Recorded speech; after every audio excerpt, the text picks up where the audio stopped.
ठीक, सबसे पहला तो एक तो जो लेटर है वो BM&DC के ऑफिशियल चैनल पर मतलब जो उनका वेबसाइट है उस पर अवेलेबल नहीं है। किर्गिस्तान हमने अपने इंटायर करियर में कभी भी किसी बच्चों को नहीं भेजा।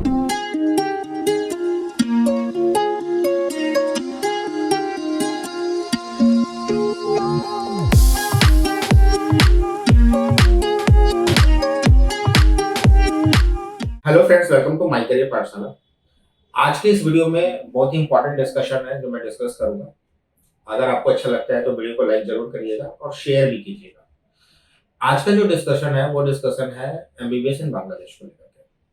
जैसा कि आप सबको पता है कि MBBS इन बांग्लादेश में जो गैजेट का जो इशू था उसको लेकर के एक लेटर आ चुका है। लेटर हमारे चैनल पे और कई सारे चैनलों के द्वारा आपको मिल भी चुका है। बांग्लादेश गवर्नमेंट ने यानी जो BM&DC थी उन्होंने एक्सेलेंसी ऑफ इंडिया को वो लेटर मेल करके भेज दिया है और वो उनको ये बता दिया गया क्योंकि सवाल एक्सेलेंसी ऑफ इंडिया यानी हाई कमीशन ऑफ इंडिया की तरफ से ही पूछे गए थे कि जो सर्टिफिकेट वो आए थे और सर्टिफिकेट पे जो not eligible for practice in Bangladesh था उसको लेकर के जो इधर से सवाल पूछा गया था उसी के रिप्लाई में BM&DC ने एक्सेलेंसी ऑफ इंडिया को वो मेल करके उनको बता दिया है और उस लेटर के अंदर में क्या है वो सब आपको पता है। फिर से इस वीडियो के नीचे वो डिस्क्रिप्शन में दे दूंगा जहाँ पे लिंक उस वीडियो को आप ओपन करके पढ़ सकते हो। लेकिन आज ये वीडियो मैं इसलिए कवर कर रहा हूँ क्योंकि क्या है कि वो लेटर आने के बाद और वो वीडियो मतलब लेटर आने के बाद जब वीडियो पे अपलोड किया गया या आपको बताया गया उसके 2-3 घंटे के बाद ही वीडियो के नीचे कमेंट में आने लगे कि ये लेटर फेक है। ठीक है, लेटर फेक है इसको लेकर के कई सारी कंसल्टेंसी इस तरीके का रूमर क्रिएट करना स्टार्ट कर दी। अब क्यों किए इसके पीछे भी कई सारे रीजन हैं। ठीक, सबसे पहला तो एक तो जो लेटर है वो BM&DC के ऑफिशियल चैनल पर मतलब जो उनका वेबसाइट है उस पर अवेलेबल नहीं। तो ये भी कोई बड़ी बात नहीं है क्योंकि इसका एक प्रोसीजर होता है। प्रोसीजर ये था कि उनको सबसे पहले रिप्लाई करना था इंडियन गवर्नमेंट को या इंडियन हाई कमीशन को जो उन्होंने रिप्लाई किया, मेल किया। ठीक है, और वो जो मेल किया, मेल करने के बाद उधर जो एसोसिएशन है प्राइवेट मेडिकल एसोसिएशन उनको वो लेटर दिया गया और उन्होंने जो प्राइवेट मेडिकल कॉलेज का एसोसिएशन है उनको ये बता दिया और ये लेटर उनको शेयर कर दिया। That letter was share to us और हमने वो आपके सामने रख दिया। This was the procedure.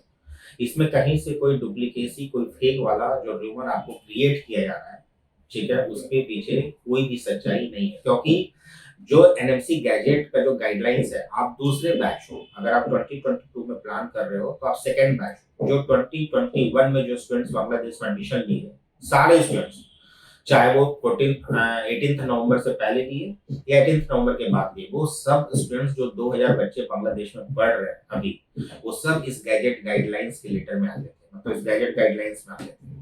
तो आपसे ज्यादा आपने तो लिया ही नहीं है, आपसे ज्यादा यह उनके लिए मायने था। ठीक है, तो ये लेटर उनके लिए आ चुका है। They are now quite happy. उनके पेरेंट के जो डर थे कंफ्यूजन थे वो क्लियर हो चुके हैं।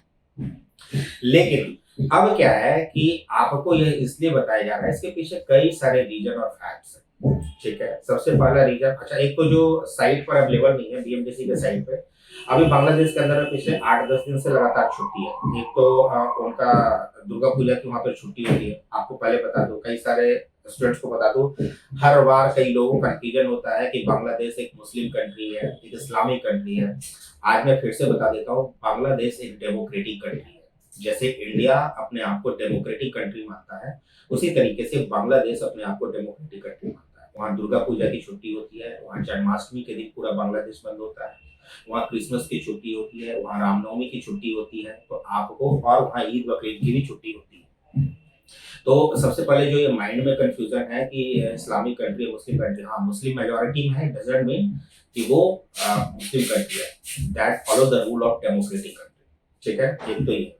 तो इसके पीछे जो रूमर्स है क्रिएट करने के पीछे, उसके पीछे रीजन ये है कि जो कंसल्टेंट जो आपको इस तरीके के प्लान कर रहे हैं, ठीक है, वो ज्यादातर आज के डेट में बांग्लादेश में एक्चुअली कोई भी कंसल्टेंसी जो अदर कंट्रीज में काम करती है, ठीक है, रशिया, यूक्रेन, किर्गिस्तान, जो सारे प्रोडक्ट्स लेकर के बैठे हैं उनके लिए बांग्लादेश हमेशा लास्ट प्रायोरिटी है।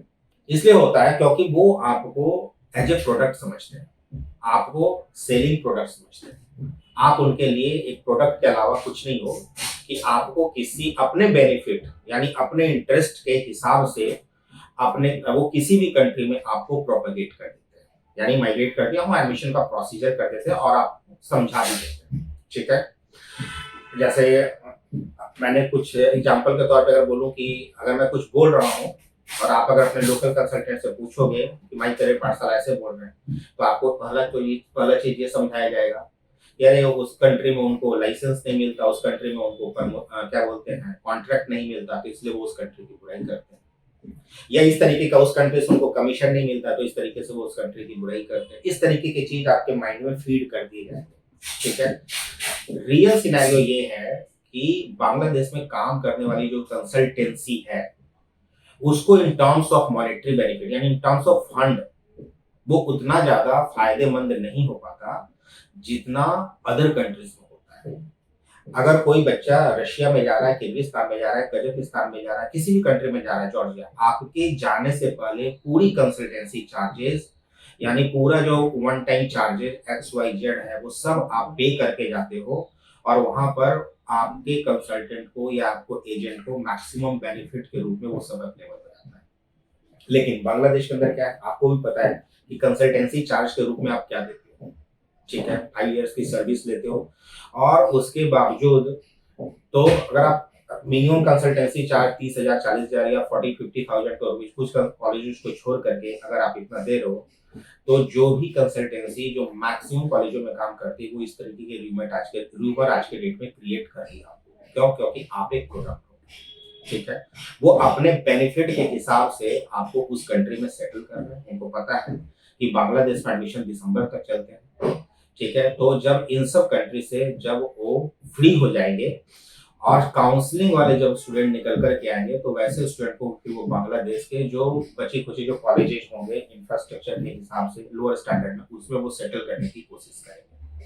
तो अभी जो बच्चे जाने के लिए जो बच्चे प्लान कर रखे थे बांग्लादेश, लेकिन लेटर डिले होने के कारण जिनको डाइवर्ट किया गया दूसरे कंट्रीज के अंदर में या जिस दूसरे कंट्रीज में जिनको बताया गया कि वहां पे एडमिशन ले सकते हैं, now they have started showing their interest again in Bangladesh. अब वैसे कंसल्टेंट्स को ऐसे हमारे पास 2-3 केसेस हुए जिनको जॉर्जिया में एडमिशन कराया गया। अब जॉर्जिया में आज के डेट में 6+3 9 इयर्स का प्रोग्राम है।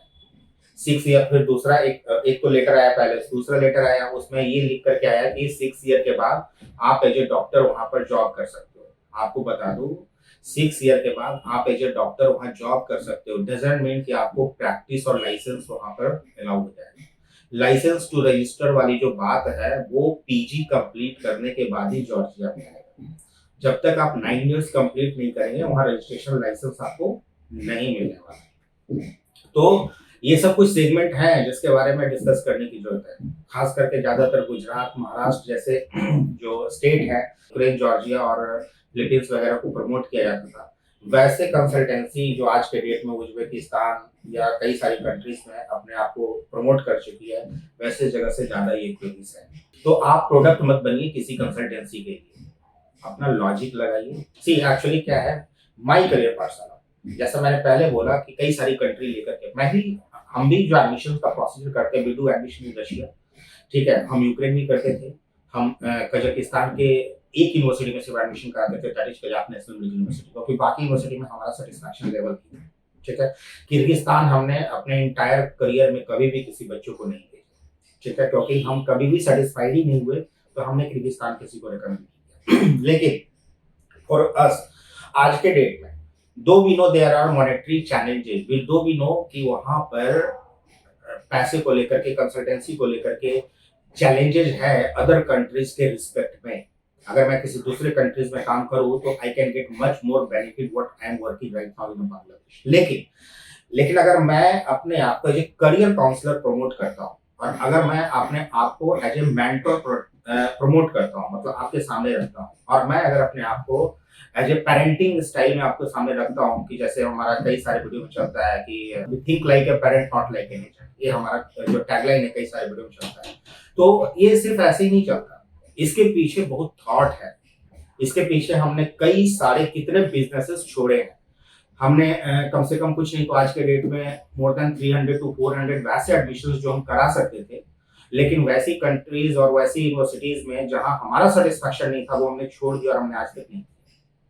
ठीक है, बांग्लादेश के अंदर में हमारा इंक्लिनेशन ज्यादा होता है, वो इसीलिए होता है कि हम ह्यूमैनिटी को सर्व कर रहे हैं, हम नेशन के लिए डॉक्टर बना रहे हैं। ठीक है, और हम आपको अगर कहीं भेज रहे हैं और कहीं भेजने के बाद एक सेटिस्फैक्शन लेवल जो क्रिएट होता है ना, तो वो क्या होता है ना, एकेडमिकली अगर आप चेक करेंगे ना, तो आज के डेट में मैं दावे के साथ कर सकता हूँ कि आप वर्ल्ड के किसी भी पार्ट में ट्रेवल कर रहे हैं, nothing is better than Bangladesh in terms of academics.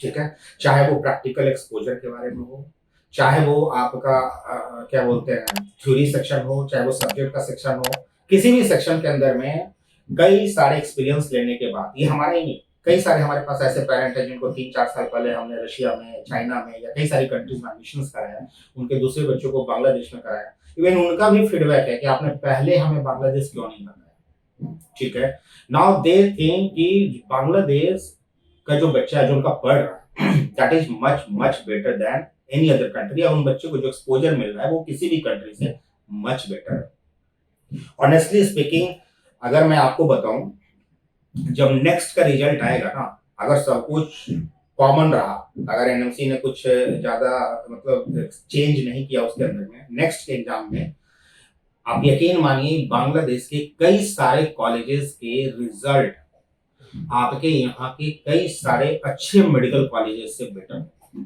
क्योंकि उनका एकेडमिक स्टाइल बहुत बेहतरीन है। उनके पास 20 साल आगे का इंफ्रास्ट्रक्चर नहीं है, उनके साथ रशिया के जैसा डेवलपमेंट नहीं है, उनके साथ बाकी चाइना के जैसा डेवलपमेंट नहीं है, या कई सारी कंट्रीज के साथ बड़े बड़े बिल्डिंग्स या हाई क्लास इंफ्रास्ट्रक्चर नहीं है। लेकिन एज ए डॉक्टर जो आपको चाहिए ना, ठीक है, आपको as a doctor patient exposure चाहिए, आपको लैंग्वेज का चैलेंज नहीं चाहिए, आपको खाने का चैलेंज नहीं चाहिए, या जो लर्निंग चाहिए जो आप यहाँ पे एक्सपेक्ट करते हो इंडिया में, ठीक है, वो सब आपको उस कंट्री के अंदर मिलता है। और ये हमारा एक्सपीरियंस है, और हमें इसीलिए that's why we promote Bangladesh much better rather than any other country. This is the only reason behind, क्योंकि वहां भेजने के बाद आपको एक सेटिस्फैक्शन मिलता है, क्योंकि वो पेरेंट का फीडबैक ही इतना अच्छा होता है कि हाँ, पढ़ाई को लेकर के कहीं कोई शिकायत नहीं। छोटे छोटे इश्यूज हैं जो हॉस्टल्स को लेकर के हैं या खाने को लेकर के हैं, अगर वेजिटेरियन बच्चा है, वो हर सारे कॉलेजेस में नहीं है, कुछ कॉलेजेस में एडजस्टेबल है, तो वो प्रॉब्लम नहीं है, that is not a problematic. अगर आपको एक अच्छी पढ़ाई मिल रही है, एक अच्छा एकेडमिक्स मिल रहा है, तो उसके लिए थोड़ा बहुत आपको सफर करना पड़ता है, और वो एडजस्टेबल इन नेचर है, मतलब adjustable style, that you can not escape. तो यह है, तो मैं ये समझाने की कोशिश कर रहा हूँ कि आज के डेट में 5-6 चैनल को देखने की कोशिश मत कीजिए, और एक वीडियो लेकर के किसी को जज करने की कोशिश मत कीजिए। आप माई करियर पाठशाला पे आते हैं, अगर आपको हमारा कोई वीडियो मिलता है, आप इस चैनल के 4-5 वीडियो को तो देखो, आपको परसेप्शन समझ में आ जाएगा कि ये चैनल किस तरीके से काम करती है, या इसके 4-5 जो वीडियो हैं उसमें वीडियो का उसके थॉट प्रोसेस का that is cosmetic in nature, की जो बोल रहे हैं और कर रहे हैं वो डिफरेंट है, या जो बता रहे हैं वो really true from the heart है, या वो आपके फेवर के लिए है, दैट यू विल रियलाइज। ठीक है, ऐसा नहीं मैं इस चैनल के लिए कर रहा हूं, मैं कई सारे चैनल के लिए कर रहा हूं। ठीक है, एक तो ये हो गया। दूसरा, मैंने आपको पहले ही बताया था, जब ये चला रहा था कि बांग्लादेश के अंदर में एक लेटर बैकग्राउंड म्यूजिक समरकंद को प्रमोट किया जा रहा था, कई सारे लोगों ने मुझे शेयर किया, उसमें हमने आपके स्क्रीन के सामने इस वीडियो को फिर से जाके देखना और ये लेटर पढ़ना, सेम टू सेम वही है जो उस वीडियो में मैंने 2 महीने पहले, 1.5 महीने पहले बना करके आपको समझाया था कि सब्जेक्ट टू वर्क प्रैक्टिस या वर्क वीजा, ये पूरे वर्ल्ड का स्टाइल है, पूरे वर्ल्ड का रूल है। अगर ये बांग्लादेश में वैलिड नहीं है तो वर्ल्ड के किसी भी पार्ट में वैलिड नहीं। ठीक है, तो आपको 2-3 चीज का ध्यान देना है, र्यूमर से बच के रहना है, अपना लॉजिक लगाना है, प्रोडक्ट नहीं बनना है किसी कंसल्टेंट और किसी एजेंट के लिए। ठीक है, दूसरे कंसल्टेंट के लिए उनके लिए क्या बेनिफिट है उसका पार्ट नहीं बनना है, हमारे लिए क्या बेनिफिट है that is the secondary part. आपके लिए क्या बेटर हो सकता है, स्टूडेंट के लिए बेटर क्या हो सकता है, वी प्रमोट अकॉर्डिंगली, हम उसके लिए काम करते हैं। ठीक है, we don't promote according for the money, कि मनी बाई प्रोडक्ट है, इससे आप स्किप नहीं कर सकते किसी भी ऑर्गेनाइजेशन को चलाने के लिए। लेकिन you have to be honest कि आप कोई कपड़ा नहीं बेच रहे हो, you are not selling a product which can be changed after 6 month. You are making future, you are making nation, you are contributing something to the nation. तो आप जब कुछ कंट्रीब्यूट कर रहे हो तो you have to be very true, आपको honest होना पड़ता है। तो मैं फिर से आपको बता रहा हूं, और ये दावे के साथ इस वीडियो के चैनल पे मैं बोल रहा हूं, मतलब मैं चैनल बोल रहा हूं कि नेपाल और बांग्लादेश, एनएमसी गैजेट आने के बाद नेपाल और बांग्लादेश, अगर ये दो कंट्री वैलिड नहीं है, जो लोग इस तरह की बातें करते उनके लिए है तो वैलिड, मैंने बता दिया 100%। अगर ये दो कंट्री वैलिड नहीं होगी तो आने वाले समय में वर्ल्ड की कोई भी कंट्री, चाहे वो किर्गिस्तान, उज्बेकिस्तान या कई सारी जो कंट्री, जॉर्जिया, फिलीपींस, आर्मेनिया, वो वैलिड नहीं हो सकती है, नहीं हो सकती है। जो इंटरनेशनल रिलेशन को समझते हैं, जो एनएमसी के गैजेट के गाइडलाइंस में जो सब्जेक्ट की बात की गई, जो 19 मेडिकल सब्जेक्ट, जो सेम सब्जेक्ट, जो 12 महीने का इंटर्नशिप, जो हॉस्पिटल अटैचमेंट सेम कॉलेजेस में, minimum number of seats 2000 seats में पूरा बांग्लादेश नेपाल खत्म हो जाता है 2200 से 2300 सीटें में। जब ये कंट्री और वैसा कंट्री जिस कंट्री से फॉरेक्स रिजर्व यहां से जाने के बजाय उस कंट्री से ज्यादा आ रहा हो, अगर वैसी कंट्री अगर इंडियन गैजेट गाइडलाइंस के हिसाब से अगर एनएमसी मना करती है, जो आपको बढ़ाया जाता है नहीं, जो अगर ऐसा होता है तो आप यकीन मानिए कि भेजने वाले आपको अदर कंट्रीज के लिए सिर्फ गुमराह कर रहे हैं और मैनिपुलेट कर रहे हैं। मैं फिर से कर रहा हूं, if this two countries is not valid, rest of the country, एक और भी आप कंसीडर कर सकते हो, दैट इज रशिया। रशिया के साथ भी, क्योंकि वहां के एम्बेसी ने भी शुरू में लिख करके सब कुछ दे दिया, and they are also transparent, ठीक है। तो बाकी कोई भी कंट्री अगर इस कंट्री का मॉडल जो कि 100% सिमिलर है हर स्टाइल में, ठीक है, अगर ये वैलिड नहीं है तो वर्ल्ड का कोई भी कंट्री आज के डेट में गैजेट गाइडलाइंस में फ्यूचर में कभी वैलिड नहीं होगी। इस बात को आप मतलब गांठ बांध करके इस बात को आप दावे के साथ कहीं लिख करके रख लेना, और 6 साल के बाद भी आपको पता चलेगा। मैं फिर से बता रहा हूँ, ठीक है, प्रोडक्ट नहीं बनना है, you have to be a special मतलब स्टूडेंट। आप अगर आप पेरेंट हैं तो आपको भी समझना होगा कि बीइंग ए पेरेंट चीजों को एनालाइज करना होगा।